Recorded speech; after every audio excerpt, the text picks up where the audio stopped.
Good evening, Asma.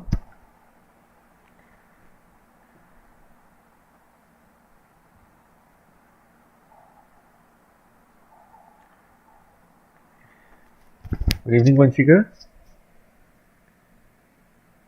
So I am Rahul Saha, and yesterday or in the last class we had talked about the various kinds of biological or botanical terms associated with the flowers, and also we had talked about the, you can say, pollen germination, pollen types, microsporogenesis, sporopollenin, pollen kit, right? We have talked about all this. So in today's class we'll be talking more about the specificities of pollen germination, okay, the pollen types, and also about more about the male gametophyte, and if time permits then we'll be switching over to megasporogenesis also. Okay, so coming on to the pollen types. So if we have pollen types, so the thing is,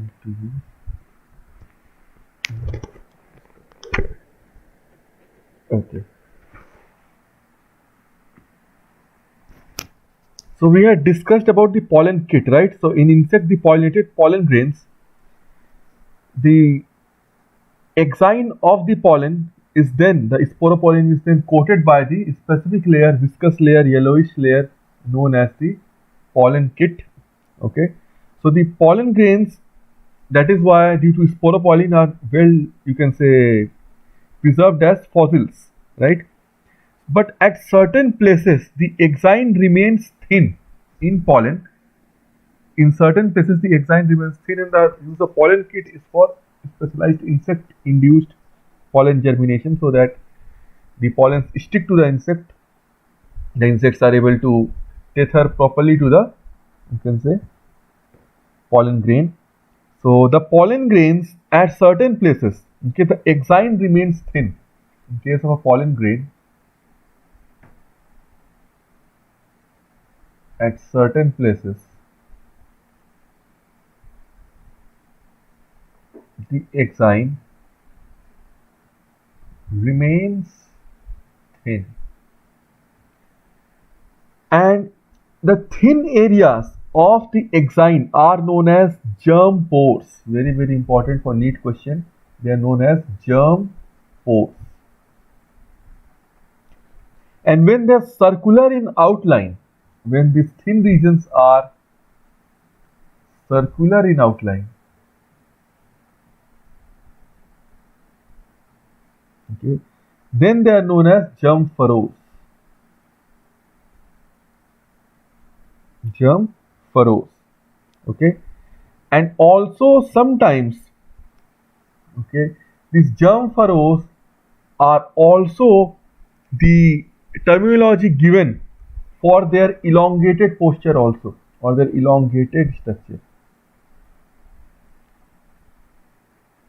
So in many researches it has been seen, like as a perspective I am saying, when they are circular, okay, that time as per the research you can even call them germ pores, okay, and when they're elongated you can call them germ furrows as per the latest research, okay. And the thing is, both germ pores and germ furrows are the regions in the XII which remain thin. So this is as per the latest findings that I am saying, okay. Now the cytoplasm, we all know, is rich in starch and unsaturated fats. So you can call them unsaturated oils also. So this cytoplasm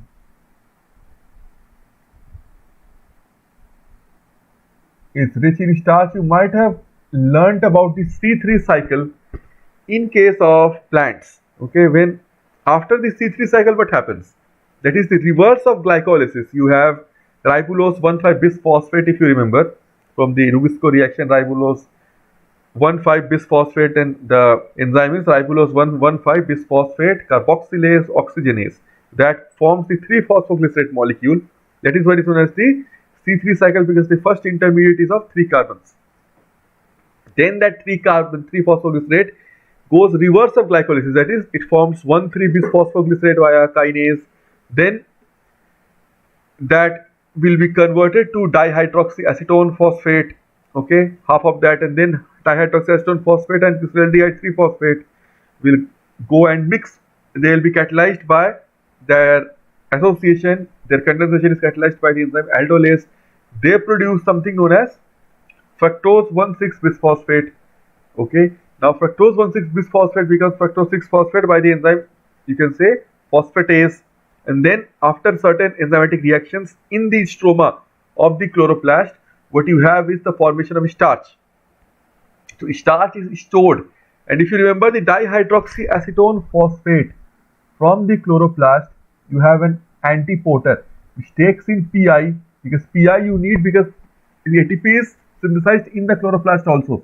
Okay, so via the electrochemical gradient, so you need to phosphorylate ADP with Pi only.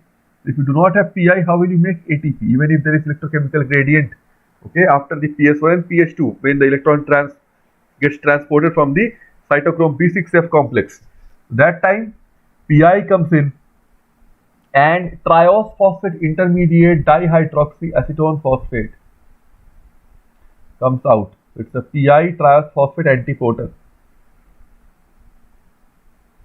and then this is isomerized to form glyceraldehyde. Then the two combined, glyceraldehyde 3-phosphate, okay, half of that, glyceraldehyde 3-phosphate, and then that is converted, mixed by aldolase again, condensation reaction. You have fructose 1,6 bisphosphate, then fructose 6-phosphate. Okay, then you will be having a phosphatase which will trim off or take out this first phosphate group. You will get fructose 6-phosphate, and then in the cytoplasm or cytosol, it will be changed by further reactions to sucrose. So sucrose is the type of carbohydrate, a polymer, or you can say polysaccharide, which is carried by the phloem. And starch, here you have formation of starch. So starch is always the storage polysaccharide. Okay, always know this fact. So starch is a storage polysaccharide. Now, the unsaturated fats or unsaturated oils that I am saying, unsaturated means double and triple bonds. Okay, you have polyunsaturated fatty acids, monounsaturated and unsaturated fatty acids. So the unsaturated fatty acids are of extreme importance. Okay, so the uninucleated protoplast, okay, present inside the pollen grain, it becomes 2 to 3 celled at later stages of development also. And the branch of study of pollen grains is known as palynology. Okay, palynology.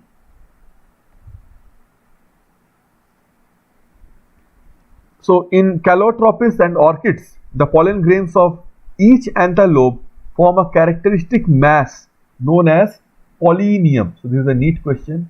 They form something known as pollinium. Okay, each pollinium is provided by a stalk. You have a stalk that is known as cordicle. Okay, and a sticky base. You have a sticky base also, that is known as disc or corpusculum. Corpusculum. Okay, so this is about the pollen grain. Now the next topic that I want to talk about is the development of male gametophyte, entire development process in detail. The development of the male gametophyte. Now, the development of male gametophyte starts where we all know, in the pollen grains. Okay, while it is still present in the pollen sac known as microsporangium. Okay, pollen sac, or you can call it also precocious. Okay, precocious germination.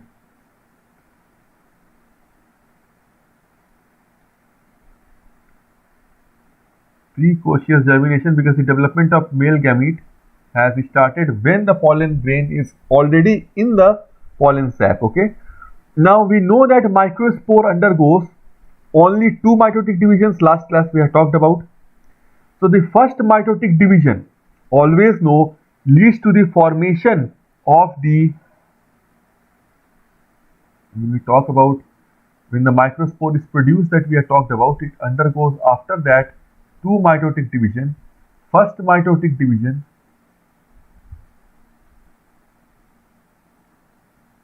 division number 1, produces a larger vegetative cell.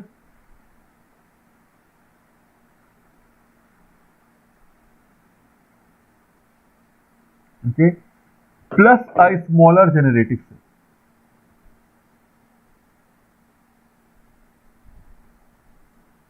Smaller generative cell.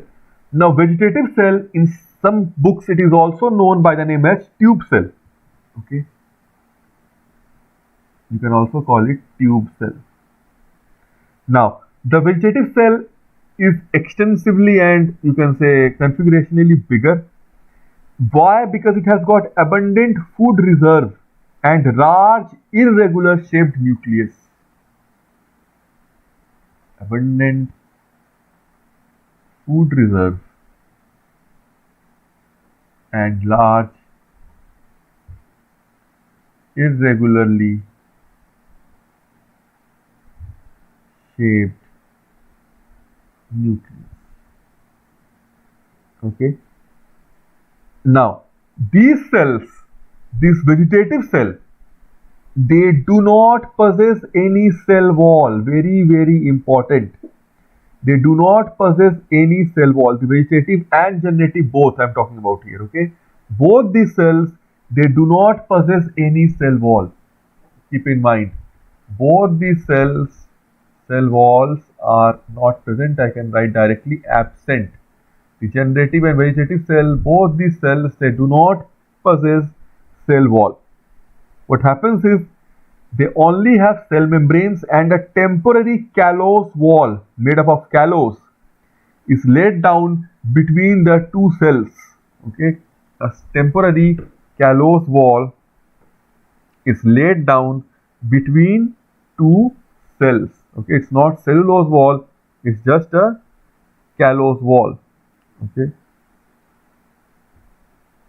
now when callose wall is present, okay, so you can say the callose wall isolates. Okay, one thing is, it not only isolates the sporogenesis or the tissues depending upon the generative cell and vegetative cell. Okay, so we know that cellulose, if we compare cellulose with callose, again come to little bit of biochemistry. So cellulose, we know, is a polymer of what? Is a polymer of 1,4-beta-glucan. Okay, cellulose is a polymer of 1,4-beta-glucan and is found as, you can say, microfibrils in this cell wall, whereas callose is a specialized polysaccharide. Okay, it is a, you can say, 1,3-beta-glucan polymer with some 1 to 6 linkage branches. So callose is not a 1,4 linkage, callose is a 1 to 3 linkage. 1,3-beta-glucan. If you have studied biomolecule properly, you will be knowing 1,3 linkages, alpha 1,4, beta 1,4, okay, D, L configuration, Abbott projection, Fischer projection and all that. Okay, that comes in very handy in case of NEET examinations. So you have a specific enzyme known as callose synthase, which causes the enzymatic reactions that leads to the synthesis of callose. Okay, so callose wall, it does what? It surrounds the sporocytes during the meiosis also.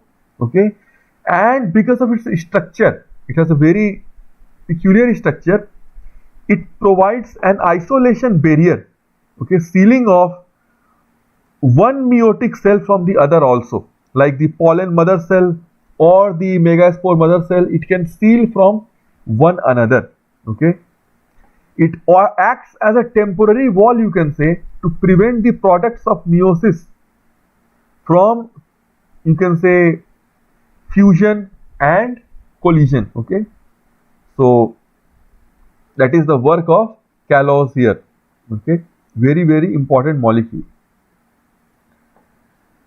So after this callose, what happens is,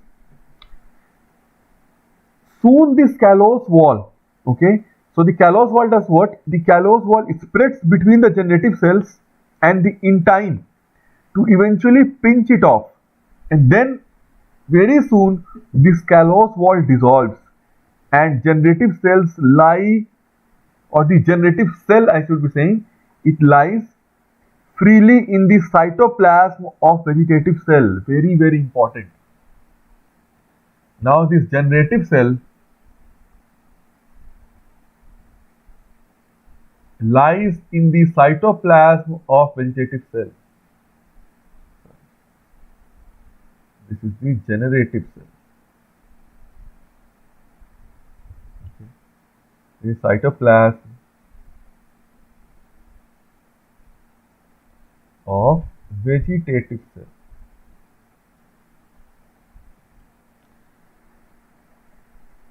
Now generative cell may be elliptical, spindle shaped in structure. Okay.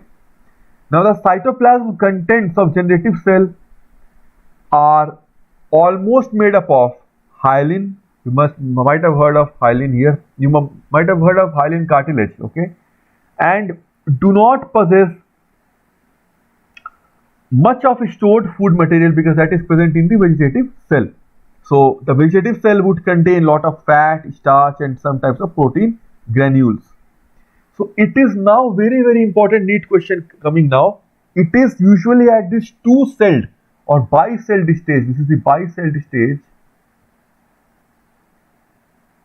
Bi-celled stage that pollen grains are liberated from pollen sac of anther lobe. Okay, pollen grains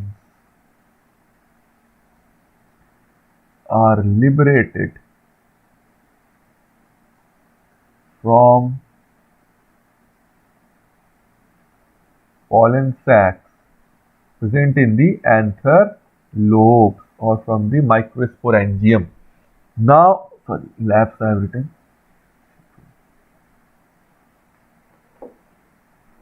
Lobes. Okay, so rarely generative cell divides further to form two male gametes. Okay, this is the stage at which it is liberated.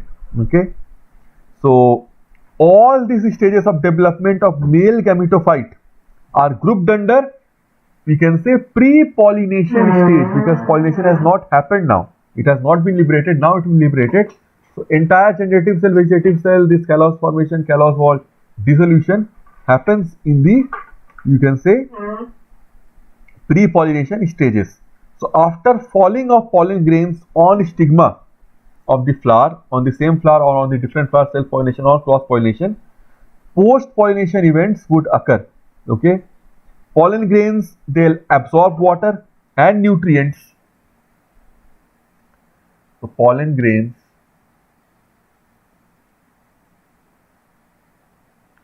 would absorb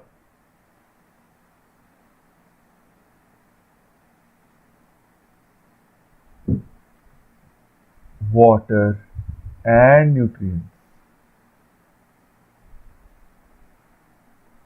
Okay, it will absorb both of the which are coming from the stigmatic secretion. Okay, nutrients will be the stigmatic secretion and water will also be present.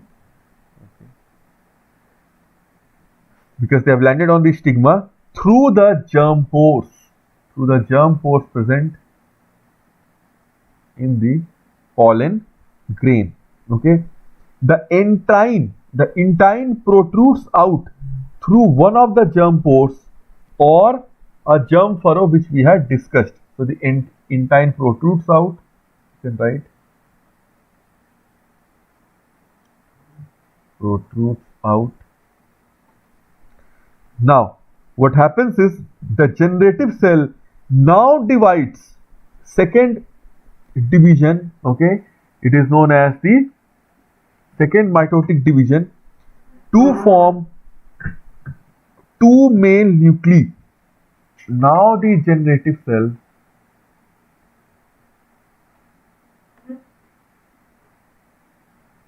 divides to form two male nuclei, which are both haploid. They were already haploid, so haploid will be converted to two haploids. Okay. After this thing, this male nuclei becomes surrounded by, you can say, cytoplasmic masses and appear as distinct male gametes.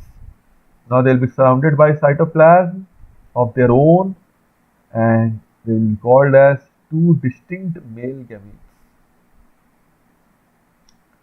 Means male sperm cells, you can call them male gametes. Similar to the male sperm cells, but they won't be having the acrosome or the tail, right? So the thing is, you can establish a symmetry between animal reproduction and plant reproduction like that. So now the protruded intine, okay, the protruded intine which got protruded, that will form the pollen tube. The protruded intine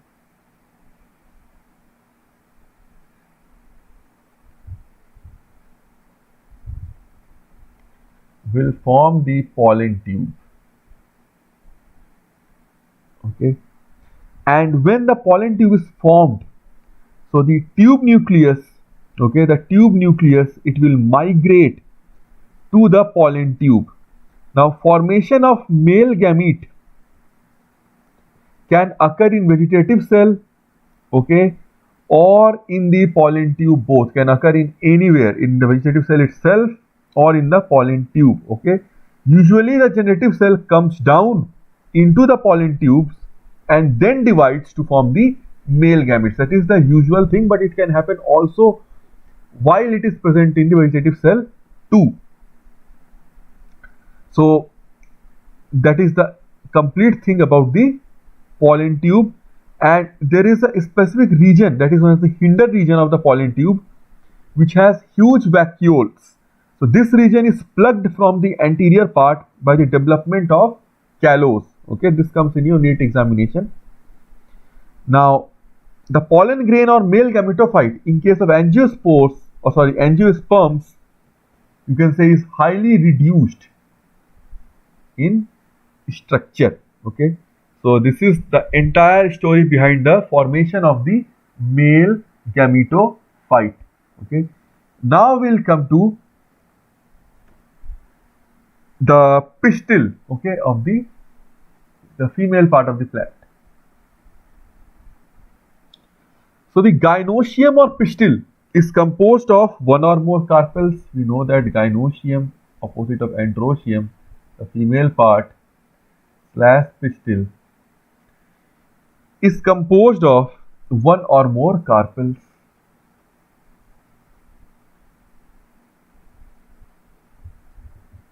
Now a carpel has three distinct parts: the ovary, style and stigma. Ovary, style, stigma. And it has also a highly modified leaf folded along the midrib. Okay, that is also there. So the margins of the leaf, they fuse to form the ventral suture of the carpel, and the midrib side, it represents the dorsal suture, means the anterior and posterior one. Okay.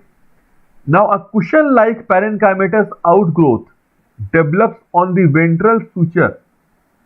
Okay, this is very important. A cushion-like, might have read in class 11th also, morphology of flowering plants.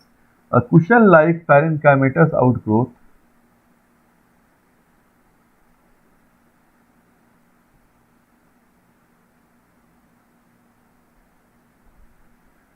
okay, it develops on the ventral suture, it's on the anterior suture,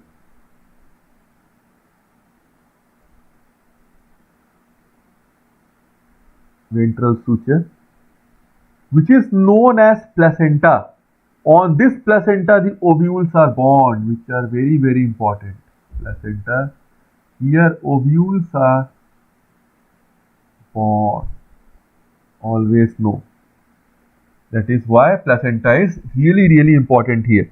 Okay. So the ovary is the basal swollen portion of the pistil.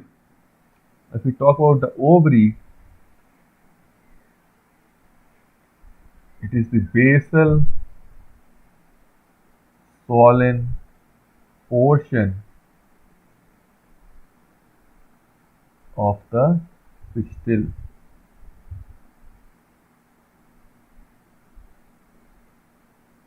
Okay. What does it mean? It contains one or more chambers. Okay. It contains one or more chambers, which are also known as loculi. These chambers are also known as loculi, and accordingly the ovary can be referred to as unilocular, bilocular, okay, one lobe or one chamber, unilocular, you can be called as bilocular, right, trilocular, tetralocular.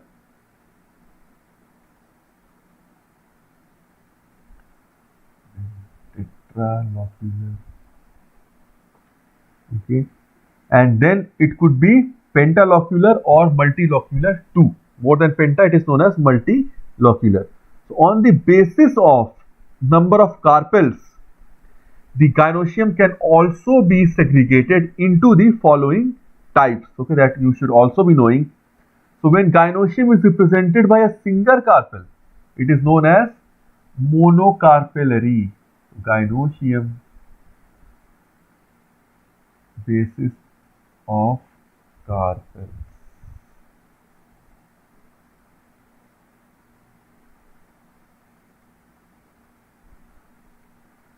So single carpel, monocarpellary. Like the main example is the famous one which Mendel used, Pisum sativum, pea plant. It is monocarpellary. Now the ovary is described as simple ovary. Okay, if the number of carpels in the gynoecium is 2, 3, 4 and 5, it is said to be again bicarpellary, tricarpellary, tetracarpellary and pentacarpellary respectively. When the gynoecium contains more than 5 carpels, then it is known as polycarpellary. Very, very important. Okay, polycarpellary. Then we can also distinguish between, you can say,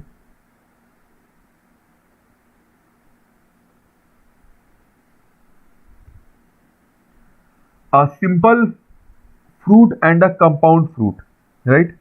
So a simple or unicarpellate, you can say, ovary is formed from what? It is formed from a single carpel.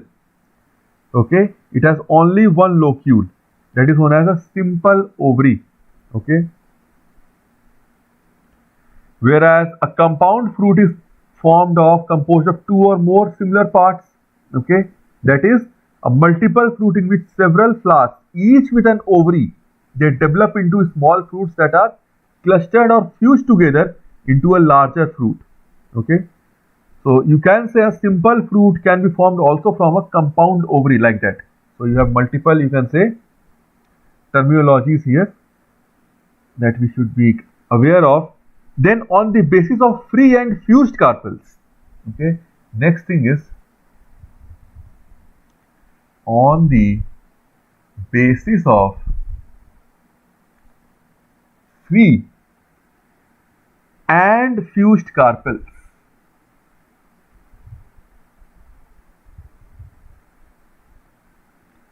Gynoecium can be of the following types. Okay, it can be apocarpus. Apocarpus means there are 2 or more carpels in a gynoecium which are free from each other. Two or more carpels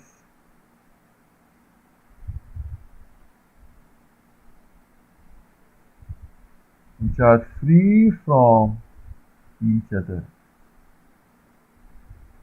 That is the meaning of it being apocarpous in nature. Okay. You have buttercup as an example. Okay. That is known as ranunculus as a scientific name. Then we have syncarpus.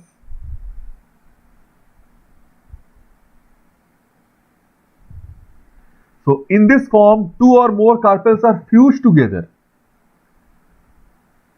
Two or more carpels. Just like I was telling you about the compound ovary. So they are fused together to form a single compound ovary.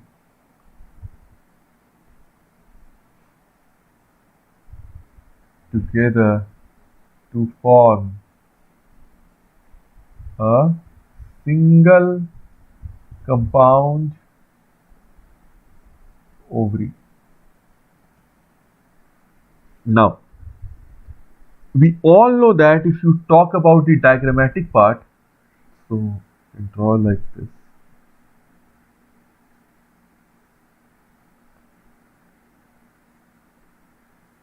I have a pollen part here.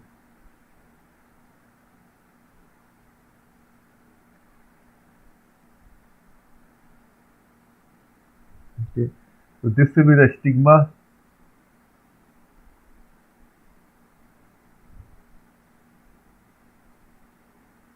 Okay, this will be the style. This is the ovary. And this is the pedicel. Okay, so the stigma is the upper part, which is known as generally, which is knobbed part of the pistil. Why is it knobbed? Because it acts as the landing platform for the pollen grains.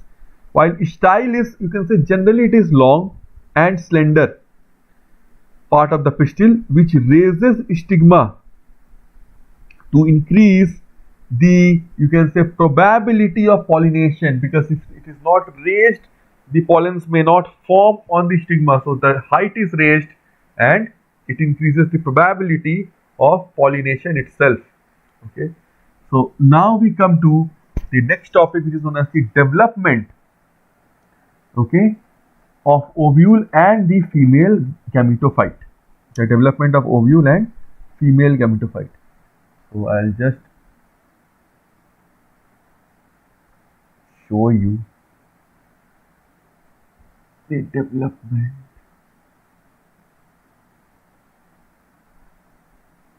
of ovule and the female gametophyte.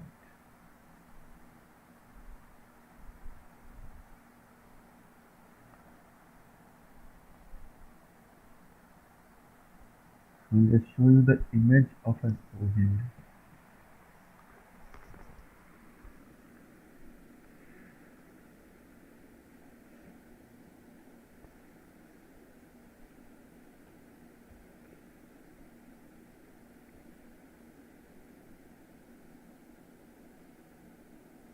See here, this is a good image.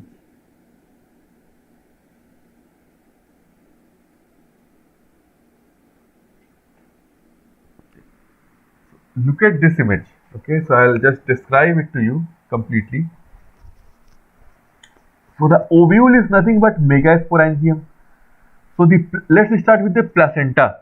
Okay, so the placenta is what? The placenta is a ridge of tissue which is a parenchymatous mass in the wall of the ovary. So I'll write it down here, then bring it to your image. So if I talk about the placenta, it is a parenchymatous tissue.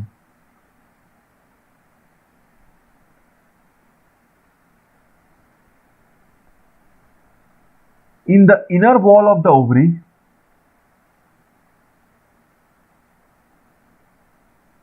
the inner wall of the ovary, to which ovules are attached. to which ovules are attached. Okay. Now the manner in which the placentae are distributed, placenta is the plural, are distributed in the cavity of an ovary is then known as placentation. You might have read in class 11 types of placentation. Now each ovule is known as placentation. Okay. Now each ovule is attached to the placenta by a slender stalk. Each ovule is attached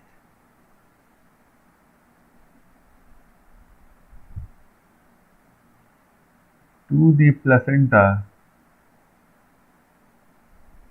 okay, by a slender stalk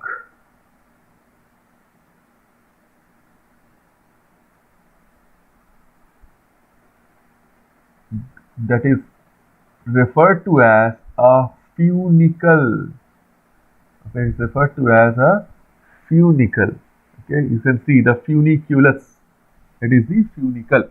Okay, it is the slender stalk to which the ovary is attached, or the ovule is attached to the placenta. Okay, the ovule is attached to the placenta, that is the funiculus, you can say, or funicle. Now, the point of attachment of the body of the ovule, remember that, to its stalk or funicle is known as hilum. This is the body of the ovule. This is being attached to the funiculus or funicle. Okay, that is known as hilum. The point of attachment of the body of the ovule, because the ovule is the megasporangium here, whereas like the pollen sac is the microsporangium, the ovule is the megasporangium. Therefore, the body of the ovule is this one. So, wherever the funicle has attached to the body of the ovule, here, that part is known as hilum. You can write down the point of attachment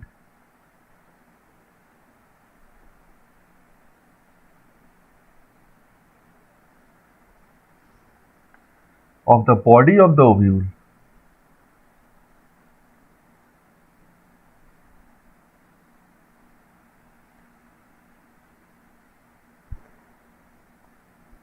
to its stalk or funicle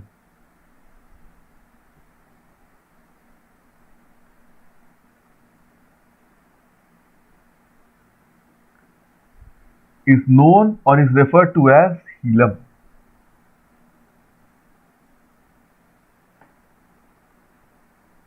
Okay, this is the second terminology.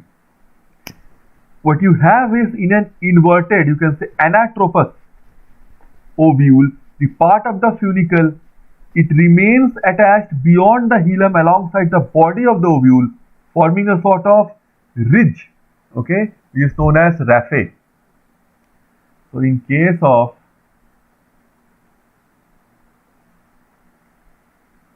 anatropous inverted ovule,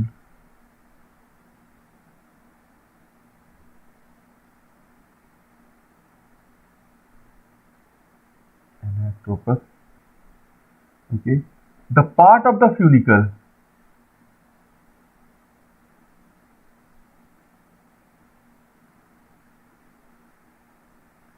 it remains attached beyond the hilum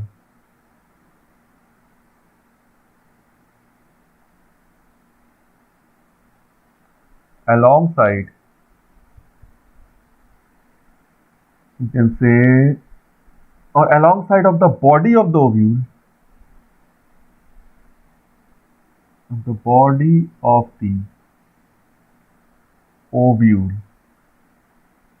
forming a sort of ridge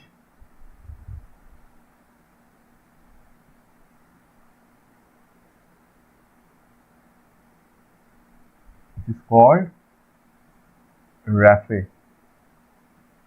Okay, so in this image, is there any raphe? Yeah, this one is the raphe. Okay, it forms a ridge. If this is an inverted ovule, then raphe will be formed. Okay, so this is a sort of ridge. Okay, it goes on, or the funicle remains attached beyond the hilum. So this is in the case of an inverted ovule. So it is, you can say, otherwise it would finish here, but it is going on, it is incessantly growing, and the part of the funicle, it has remained attached beyond the hilum alongside the body of the ovule, which forms a ridge, which I am referring to as raphe, right?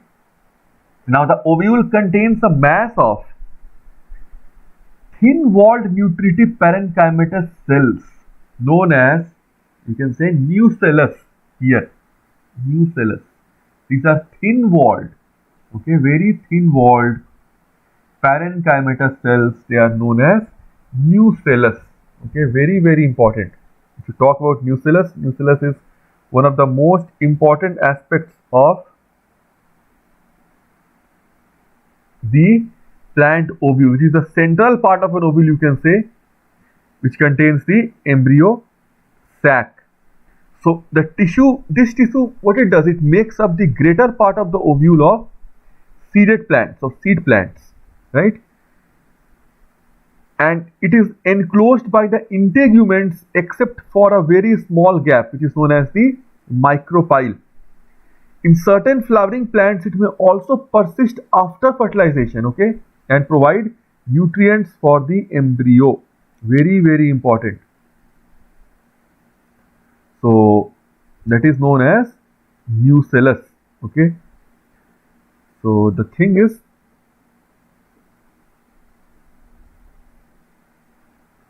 it doesn't have any kind of thick wall. I'm talking about a very thin wall. So the epidermis of the nucellus, you can say, nucellus is a simple hyaline layer of a non-lignified layer of empty cells between the, you can say, seed coat and the endosperm. Okay, that is again one of the characteristic of nucellus. Okay,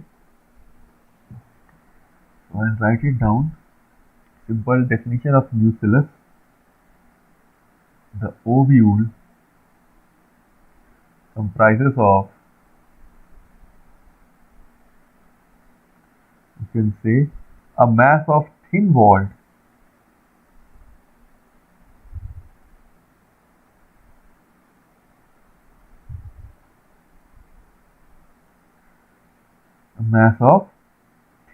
nutritive parenchymatous cells which provide nutrition to the developing embryo.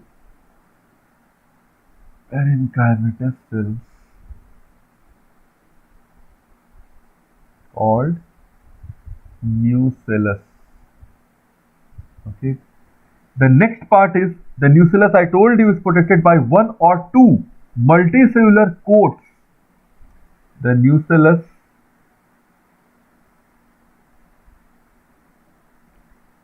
is protected by one or two, okay, multicellular coats, that is known as integuments.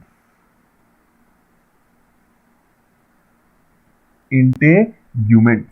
Now the basal portion, I'll just show you the integument also here. It will be, you can see, one or two layer of multicellular coats, this one, they are known as integuments here. Okay. Now the basal portion of the nucellus, very, very important, the basal portion of the nucellus, from where the integuments arise. From here the integuments are arising. Very, very important. Okay, from where the integuments are arising, the basal portion, this is the basal portion of the nucellus, is known as the chalaza. You can see here, chalaza is written, is known as the chalaza. So the basal portion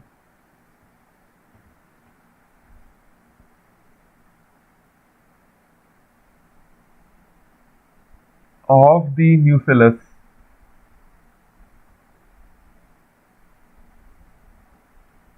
from where the integuments arise.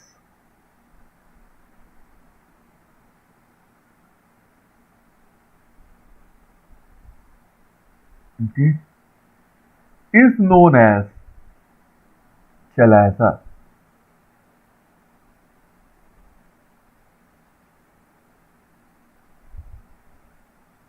That is very, very important to understand, right? You will be having chalazal end and micropylar end. So this is a very, very important thing. In gymnosperms, what happens? There is a family known as Compositae and other few families which you can say Gametopetalous corolla. So what happens there is one integument only. Okay.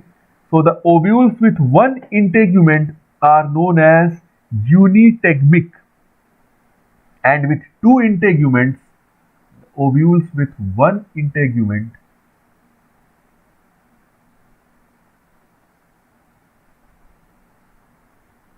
ovules with one integument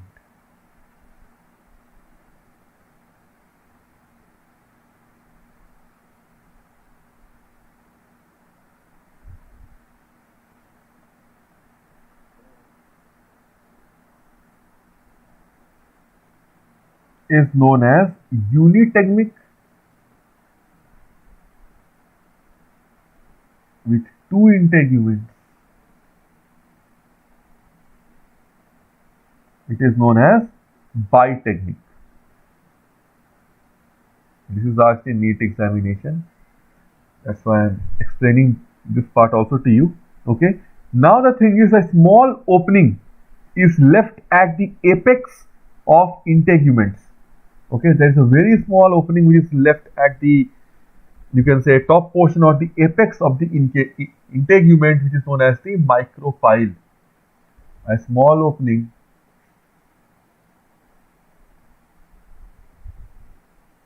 is present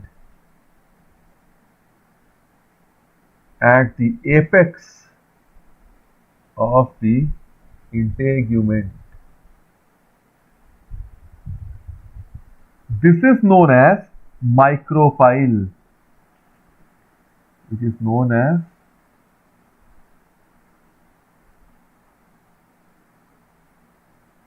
micropyle. Very, very important. We are having micropylar end there. Okay, you can see here micropyle, small opening at the end of the integument. See, both the integuments here are not connected. There is a very, very small opening known as micropyle. Okay, so the female gametophyte or embryo sac is embedded in the micropylar region of nucleus. You can see here the embryo sac is embedded at the micropylar region. Okay, that is embedded at the micropylar region always. So that is a small opening in the surface of an ovule. Why micropyle is present?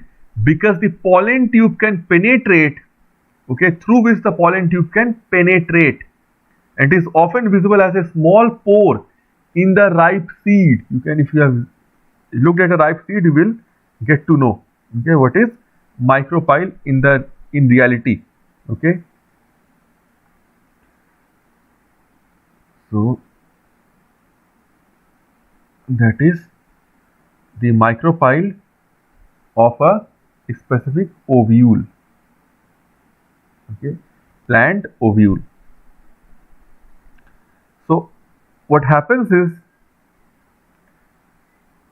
a pore in the membrane covering the ovum, okay, of some animals also, through which a spermatozoon can enter, that is also known as micropyle. Okay, in animals also it is there, but in plants also is there. In plants it is the minute opening in the ovule of a seed plant through which the pollen tube usually enters. That is the microtubule here. Sorry, micropyle here. Okay. Now coming on to another thing that is known as female gametophyte or embryo sac. Okay, female, and write it down, gametophyte or embryo sac. Okay, is always embedded in the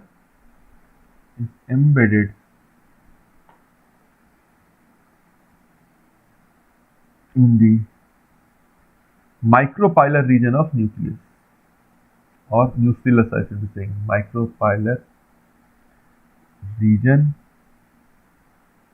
of nucellus. Okay.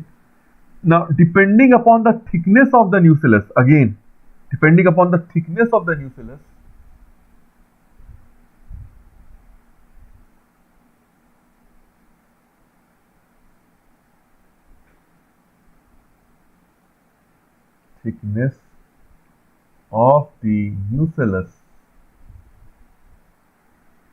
what can happen is the ovules can be divided into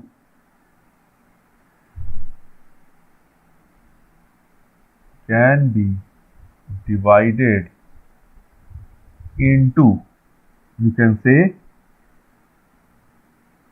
10 uninucleate, means nucleus is very thin, that is known as 10 uni or 10 uninucleate. Okay, the spelling is TENUI, you can call it 10 nucellate.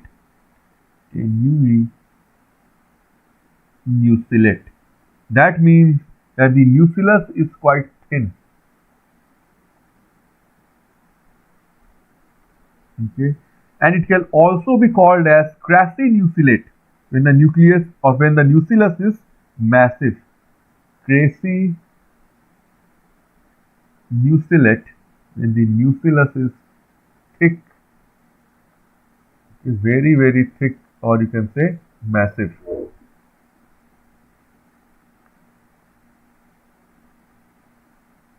It is quasi-nucellate. Okay, so different types of ovules have been reported in angiosperms on the basis of relationship of funicle with body of the ovule and orientation of the ovule also. Like we have orthotropous. Orthotropous means upright or erect ovule.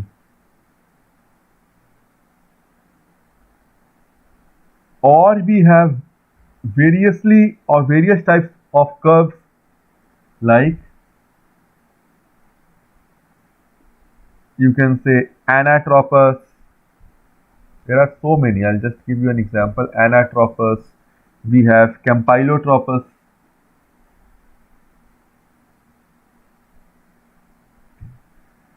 Campylotropous. Okay. We have amphitropous.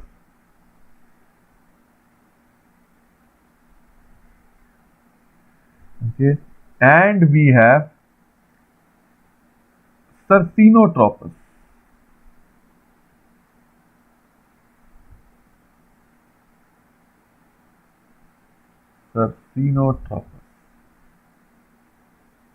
Okay, so this is the entire development of ovule of the female gametophyte. You can look at this image, everything has been explained. Okay, now this antipodal cell, and you can see the secondary nucleus will be explained in the next class when I will be dealing about the microsporogenesis and the megasporogenesis and the double fertilization event.